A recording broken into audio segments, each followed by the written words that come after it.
Hello, I'm Canay Atalay, and welcome to Regenerative Innovation with Canay. In our program, we explore how to innovate beyond problem solving, actually to innovate our minds and systems which create the problems in the first place. What is regenerative innovation, you can ask? It's very much like traditional innovation, where we are creating new products, services, technologies, processes, yes, to meet market demands. But the real difference of regenerative innovation is not just to create products, but become the humanity who create good impact besides the economies, also on the people and the planet. And here the focus is serving for relationships to become stronger and well-being of all life to be good, to be better, with each one of us evolving our innate capacity.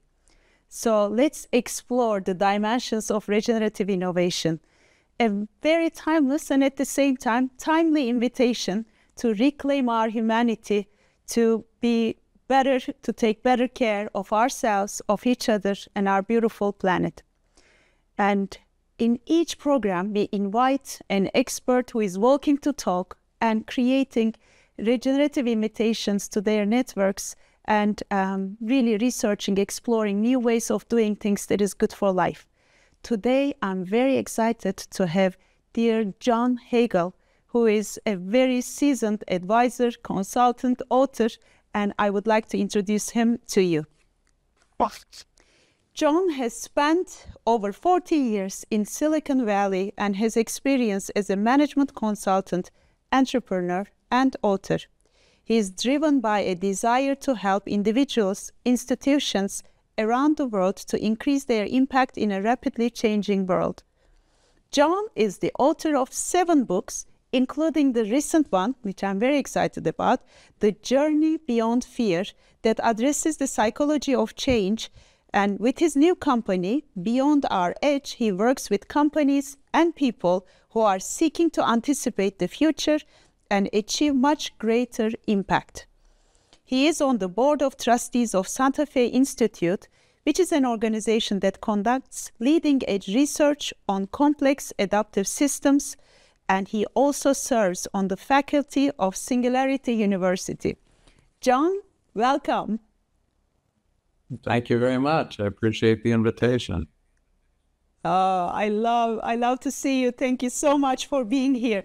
So I would like to just dive in, starting with your recent book, Beyond the Fear. First of all, I am so happy, finally, there is a book which connects the individual troubles, issues with the macro and the business side, because most of the time, as you know it, we have a silo understanding. Okay, let's fix our individual issues there, and then we look at business, putting our leadership hat and the macro issues as experts, but like combining them is a great invitation, which I love.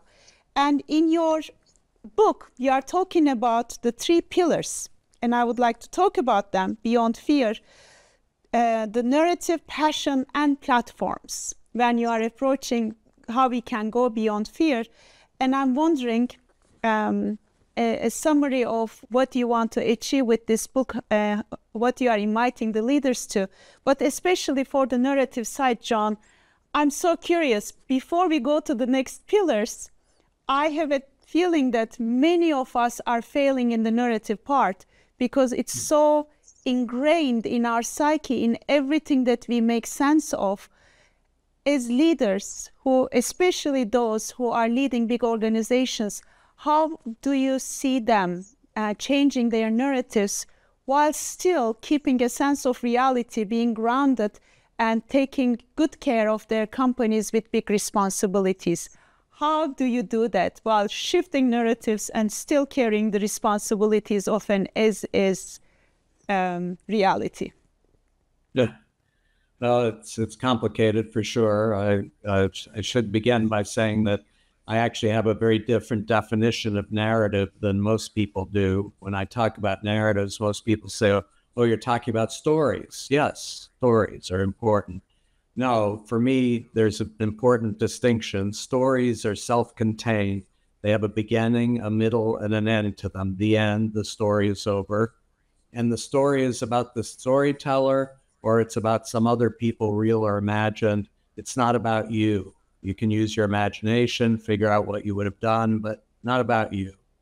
In contrast, for me, a narrative is open-ended. There is some kind of big threat or opportunity in the future, not clear whether it's going to be achieved or not.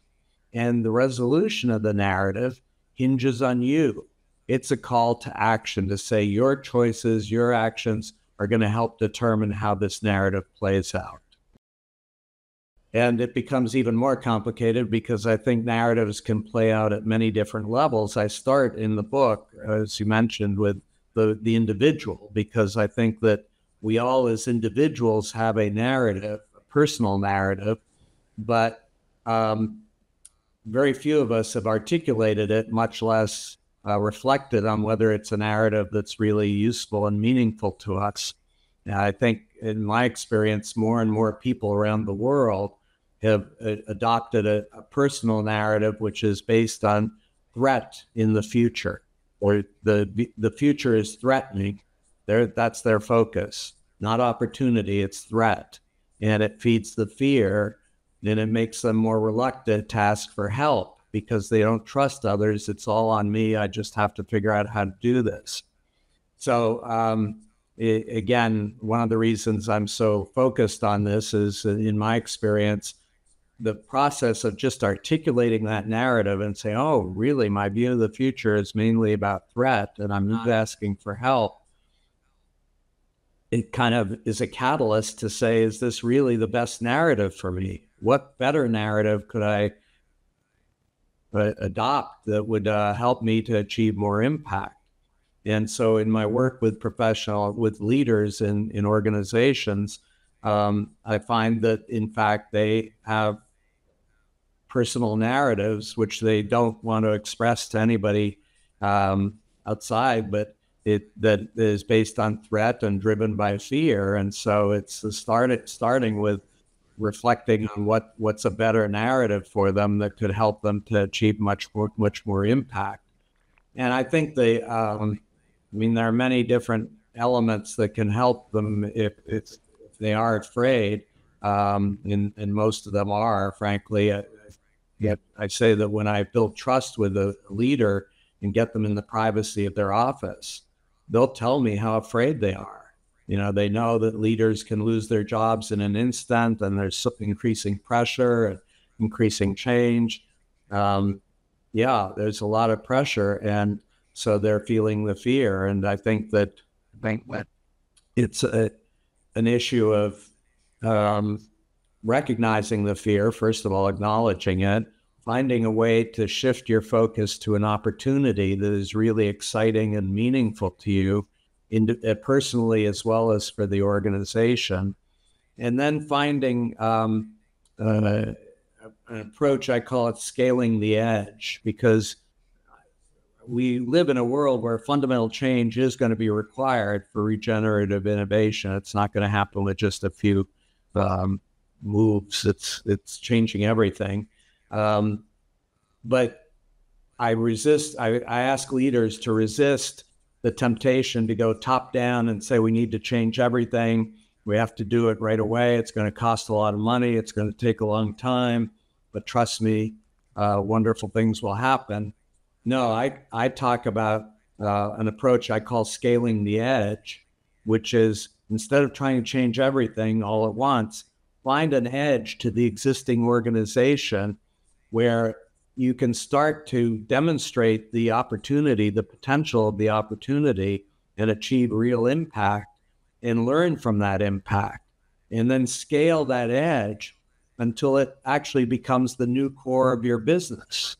It's not just a diversification or a growth initiative. It's going to be the focus, the core of your new organization. But that's where you drive the change, and find people who share a passion and excitement about the opportunity to lead that effort in scaling the edge. And that, in my experience, can help leaders overcome their fear, because it's what I call small moves, smartly made, that can set big things into motion. Oh, I love that. Thank you, John. Um, I can totally understand how fear is playing out, no matter what leadership position you are in, because it's in our psyche as humanity, and the way people are actually earning their right to lead is a lot about suppressing their emotions and trying to control how they show up, sometimes with masks. And it's great that you are making us focus on this point, because if we can release and heal and transform there can be so much change and impact around it.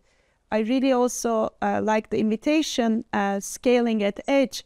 When I was running Fjord Design Thinking Consultancy, not everybody was ready to move to design thinking, why to do it, how to do it. And we used to call it the Titanic.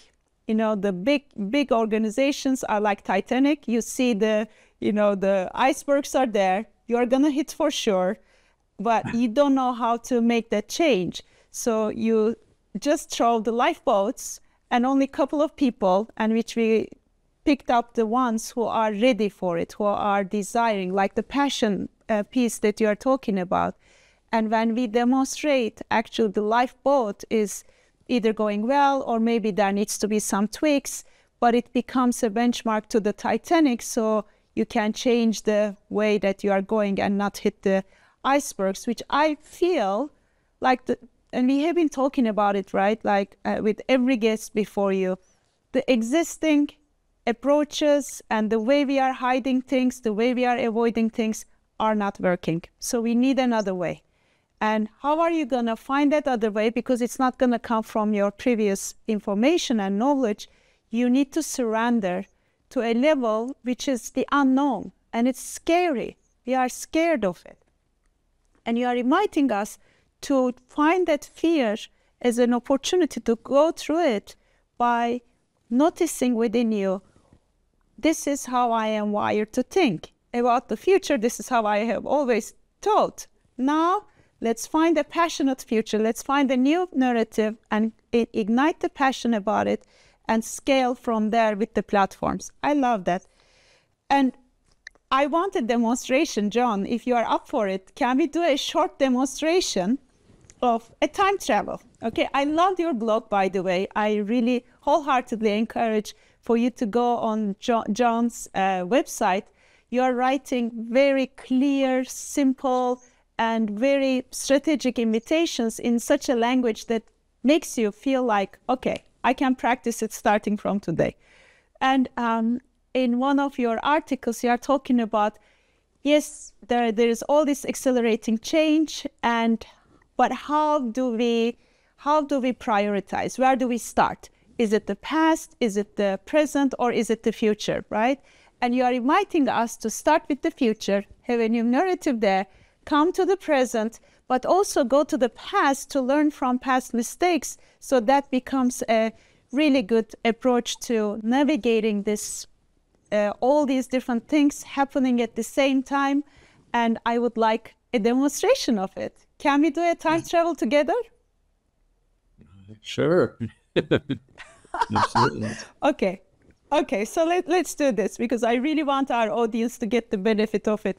I know many of us are scared, but let's take a time travel and let's reimagine what an economy and leadership can look like in a world where nature and technology can be in harmony, and our need to grow our businesses, to sustain our businesses, can also go hand in hand with the impact we are creating in the society and the environment.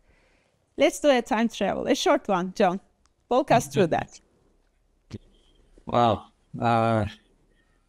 It's something I've spent a lot of time reflecting on, and I think it's important to have a sense of what the future could look like.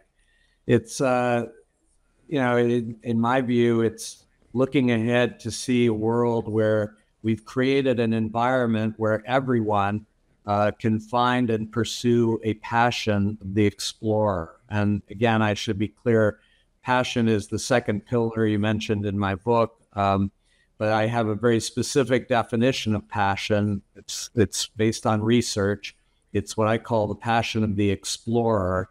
And I believe we all, as human beings, have that passion within us. But very few of us have found it, much less pursued it, because we live in societies that are discouraging you from pursuing passion. It's pursuing what is going to make you more money, have more status in society, whatever it is. But forget about your passion. That's a distraction. And I believe that the best way to overcome the fear that we're all feeling, the emotion of fear, is finding and cultivating that passion and creating an environment where everyone is encouraged to do that. Do not stop until you find your passion, and then do whatever it takes to pursue that passion. And I believe that it's going to be a society that will be driven by bottom-up initiatives rather than top-down commands and control, and small groups forming of people who share passion with each other and are wanting to have more and more impact that's meaningful and to learn. And that will create new kinds of platforms that I call learning platforms that will help people to come together and create new knowledge, innovate, not just share existing knowledge, but find ways through action to learn about how to have more and more impact. And in that world, I guess as part of my time travel, I have a different view of leaders. Today, the mark of a strong leader is someone who has an answer to all the questions. No matter what question you have, you can count on the leader to have an answer, which is ridiculous because if they claim they have all the answers, there are two options. One is they have no idea how rapidly the world is changing, or they're lying. In either case, why would you trust them? And that's the reason I believe trust is eroding in all our leaders and all our organizations. I believe the mark of a strong leader in this time travel view of the future is that leaders will be the ones who have the most powerful and inspiring questions, and who will freely acknowledge they don't have the answers and ask for help. And it sets up, again, that whole culture and environment of, questions are not only okay, they are very important. And asking for help is not only okay, it's very important. We'll get better answers faster if we come together versus if we just sit in a cubicle trying to figure it out ourselves. Wow. I just saw a thread of resolution of all the systems, of starting with the education system, obviously, the media communication and everything, that like starting from the end and reverse engineering. I'm like, boom, boom, boom, boom. Love it. Let's continue. We came to the present. Know what's happening. Sorry, now what's happening in terms of? In the present, how are we embodying it? Well, I think that in the present, the challenge is more and more people are overcome by fear. And you mentioned that that's a natural human emotion. And at one level, yes, I agree. But on the other side, I would say, I ask, who do you know who has a desire to live in fear? There's no one that I know who wants to live in fear. We all have a hunger. Yes. Yes and no. Sorry for interrupting. Yes and no, because when your system is addicted to feeling that sort of emotion, whether it's fear or sadness or anger, somehow people are, the biology rewards itself for repeating the same emotion. So it's kind of an addiction, right? It's not a choice by like conscious choice, but it's a subconscious loop of addiction. And it's very hard for some people to change that. Yeah. No, I don't want to say it's easy, but on the other hand, I do believe that we all as human beings have a desire for hope and excitement and want to pursue a passion that really excites us. But if we live in environments, as you say, that crush that and say, don't do that, just focus on what you're expected to do, yes, it becomes an addiction and you live in fear, but is it what you really want to do? Is it really what you what will make you happy in life. And no, I think that for everyone, there's a feeling that fear is very confining and very limiting. I think one of the biggest challenges is, probably when you go and start talking to those leaders, you are creating an awareness, but many people are living under those circumstances without even noticing it. It's like as if you are born with something, like a heavy lift on your shoulders, and somebody says that you can just drop it. And then you notice, wow, I have been carrying this all my life. And this is how I am experiencing my own transformation and witnessing many other people's. So it is like being born in this illusion, being born in this almost sleepwalking. And I was talking about it. It's almost like people are more scared to embrace and accept that actually we can be free to feel whatever we want, to do whatever we want. Like you're saying, like it should be every human's right to pursue their passions. And why are we not doing it? Many of us say it's because of the system, but we are the system. So that's a very curious conversation for me. But yeah, let's embody that freedom. Let's embody that, yes, we want to live good lives and we deserve it mentality in the present moment. At least ask good questions. Is there another way to be more free? Is there another way for me to do what is good for me, good for us? Maybe starting with questions is a good idea there. No, and that's, again, the exercise I go through with people around the notion of personal narrative, which is, helping them to really refocus in the future on opportunities and say, is it really all about threats? Are there no opportunities at all? Nothing that would excite you, nothing that would really fulfill you if it happened? And that, again, it's not easy. There's a lot of resistance and there's a lot of kind of pushback. But I think, again, in my experience, as human beings, we all have that desire for hope and excitement. And ultimately, at least the people that I deal with, it becomes a catalyst to shift their view of the future and say, here's an opportunity that is really exciting and meaningful to me. Let me focus on that. And since it's a really big opportunity and very exciting, I can't do it all myself. I need help. So I'm going to call to others to act to help address this opportunity, and we'll do it together. I love that when you have a taste of it, when you want that, you start sharing the story, inspiring others, and then you invite others to act together.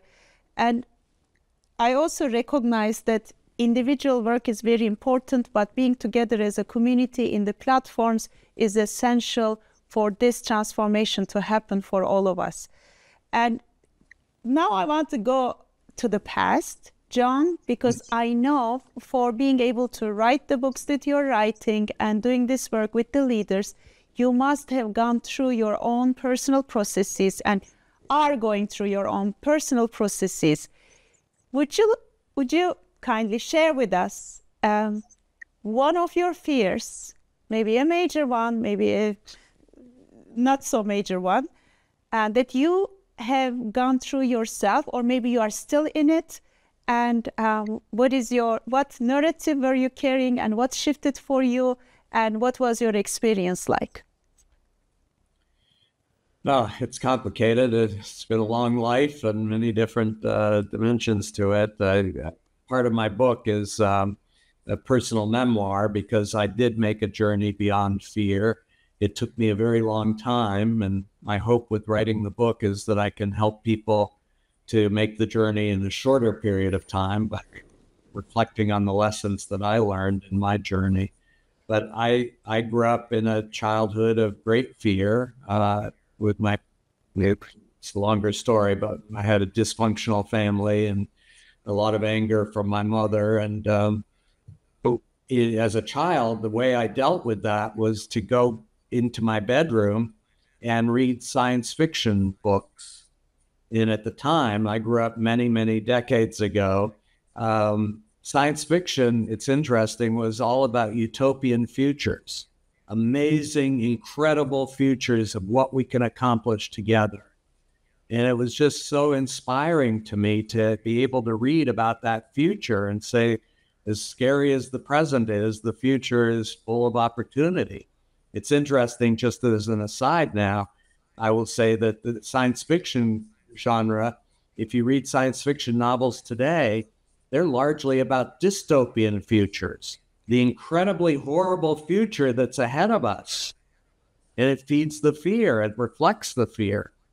But again, I think for me, at the time, it was very helpful to start to focus on opportunity and see what could be ahead in the future. And then over my career, over my life, I basically started to really focus on what were emerging opportunities that could help to fulfill people and increase their potential and help to motivate people to address that. But as I went through that, I became more and more aware that, especially again dealing with leaders, that fear was a big obstacle. That they wouldn't even talk about the opportunities because they were so focused on the threats and the fear. And so I began to really understand that it was about emotions that needed to be addressed versus just thinking about strategy or the more classic business approaches. And that became my real focus, was this notion of the fear. And for me, again, that part of the experience, part of the journey was stepping back and reflecting on what was it that excited me throughout my life? What were the different things that excited me? And if people looked at my career and life, they would have said, oh, you've done so many different things. You're just distracted by so many different things.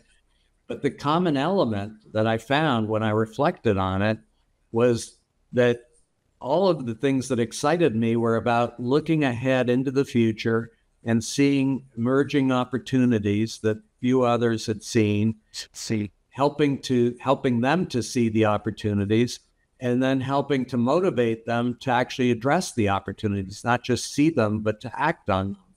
And that actually turned out to be my passion. That was my passion of the explorer. And it continues to drive me today.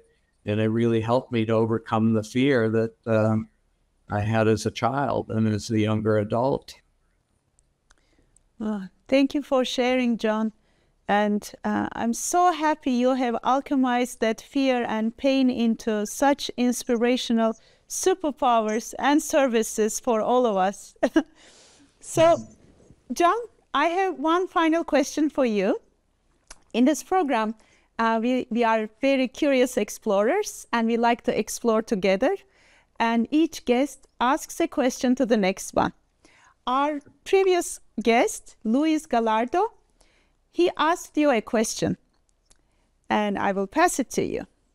I was global CMO of Deloitte when John Hagel published the SWIFT Index. Passion was a key driver of success, and it still is in your book. What has changed till now, and any relationship between passion and happiness?